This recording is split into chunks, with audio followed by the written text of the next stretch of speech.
अस्सलाम वालेकुम friends, welcome to another video. एक नई वीडियो में खुशामदीद। तो आज की वीडियो एक नई इंटरेस्टिंग वीडियो है आप लोगों के लिए, एक न्यू टॉपिक के साथ, जिसमें हम लोग बात करेंगे कि यूएसए किस तरह से इतनी बड़ी सुपर पावर बन गया, इसके पीछे क्या रीजंस हैं।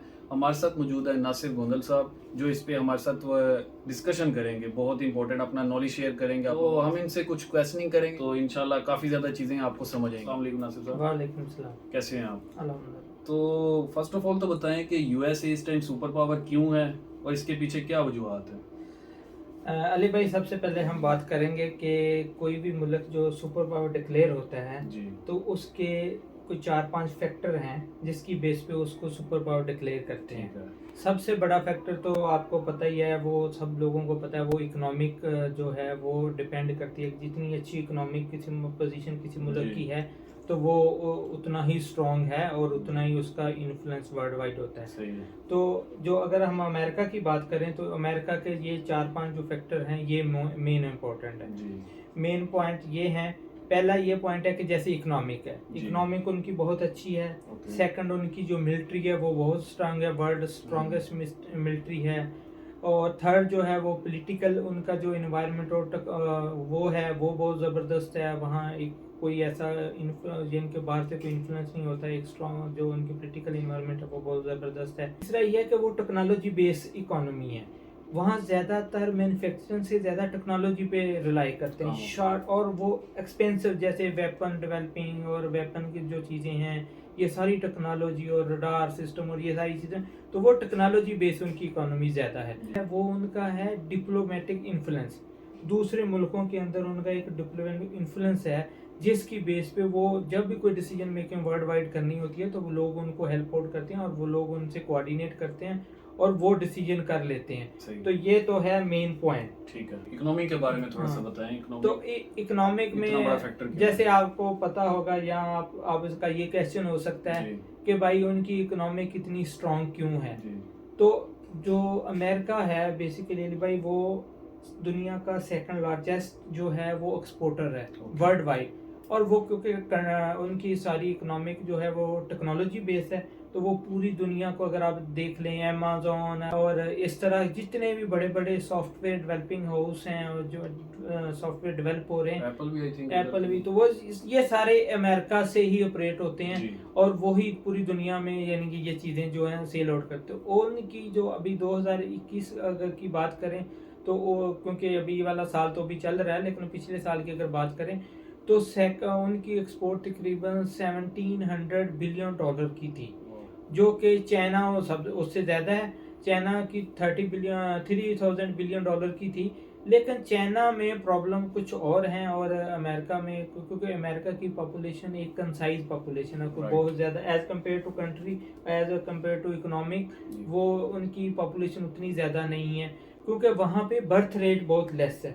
अगर वह एक सर्वे के मुताबिक 2021 के एक सर्वे के मुताबिक वहाँ 1.64 जो है वो बर्थ रेट है पर फीमेल। Yes, मीन टू एक औरत जो है वो तकरीबन 1.64 जो बच्चे पैदा करती है, यानी कि 2 बच्चे भी एक औरत के हिस्से में नहीं आते, उससे कम है। और अमेरिका की सिर्फ 331 जो मिलियन है वो पॉपुलेशन है, तो ये एक एवरेज है वहाँ पे। इस वजह से उनकी इकोनॉमिक जो है ना वो बहुत ज़्यादा स्ट्रांग है। और उनकी इसी बेस को, अगर इसी चीज़ को हम बेस बनाएं जी। तो उनकी पर कैपिटा इनकम बहुत ज़्यादा है। वाह, यानी कि अगर अमेरिका की पर कैपिटा इनकम जो है वो तकरीबन 70,000 है, ओके। और अगर चाइना की बात करें तो वो सिर्फ 19,000 है। तो इस सही। वजह से उनकी इकोनॉमिक जो है ना वो एज कम्पेयर टू चाइना या बाकी मुल्कों की निस्बत उनकी इकोनॉमिक ज़्यादा स्ट्रांग है। ठीक है नासिर तो साहब, ये थोड़ा सा ये बताएं, हमारा पाकिस्तान कहाँ पे लाई कर रहा है, इसकी पर कैपिटा इनकम क्या हमारी है? जो पर कैपिटा इनकम है वो $1,200 पर ईयर है, इनके एक जो साल कि में। वेरी वेरी लेस, ये तो ना होने के, इसलिए पाकिस्तान और अमेरिका को कोई कंपैरिजन नहीं है। ये लोग जो बातें करते हैं पाकिस्तान अमेरिका का, हमारा किसी के साथ कोई कंपैरिजन नहीं, सही। बल्कि इंडिया का उनके साथ कोई कंपैरिजन नहीं। वो बहुत ही डेवलप और वेल एस्टेब्लिश कंट्री हैं। हमारा और इंडिया का उन चीज़ों के साथ कोई भी कंपैरिजन नहीं है। तो कोई भी अगर अमेरिका के साथ कंपैरिजन करते हैं इन चीज़ों पे तो वो पॉसिबल नहीं है। सही हो गया। और डिफेंस सिस्टम के बारे में? तो दूसरी बात जो उनकी सुपर पावर बनने में वो सपोर्टिव है, वो उनकी मिलिट्री बहुत स्ट्रांग है। ओके। अगर हम उनकी बात करें तो उनका जो मिलिट्री का बजट है वो तकरीबन 601 बिलियन डॉलर जो है वो उनका एनुअल बजट है मिलिट्री का, जो कि अगर पाकिस्तान की बात करें तो सिर्फ 7 बिलियन डॉलर है, और अगर चाइना की बात करें तो 216 बिलियन डॉलर है। ये एनुअल बेसिस पे आप बता ये एनुअल बेसिस पे। ओके। और अगर चाइना और इंडिया तकरीबन 1.5 बिलियन के पॉपुलेशन की कंट्री हैं, ओके। और इंडिया की सिर्फ 50 बिलियन डॉलर का जो है बजट है, एनुअल बजट जो मिलिट्री का है।